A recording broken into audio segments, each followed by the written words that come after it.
مستحيل تجربي الوصفة وما ترجعلكش ادمان. هنايا عندنا تتبيله تاع الاجنحه، عندنا ملعقتين صغار من راس الحانوت، ملعقتين صغار من الكمون، ملعقتين صغار من العكري، رشه صغيره من الفلفل الكحل، ملعقه صغيره من الكركم، ملعقتين صغار ممسوحين من الملح.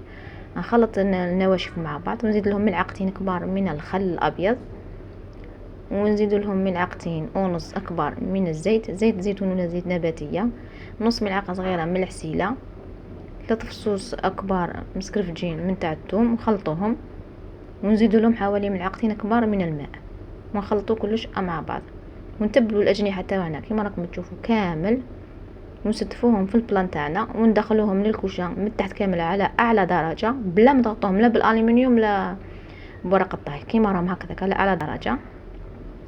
التتبيله اللي بقات لنا في الباسينه تاعنا نعاود نديرها في الوجه تاع الاجنحه، ونجيب حوالي كاس ونص من الماء ونمرق الاجنحه تاعنا. وكانت هذه هي النتيجه تاعها، لاصوص جات عاقده والاجنحه بزاف محمرين. البطاطا تاعنا بعد ما غلات درت لها ملعقه صغيره من الزبده، ملعقه صغيره من الجبن، ورشه صغيره من المعدنوس، رشه صغيره من الكمون، ورحيتهم كامل مع بعض، وكانت هذه هي النتيجه النهائيه.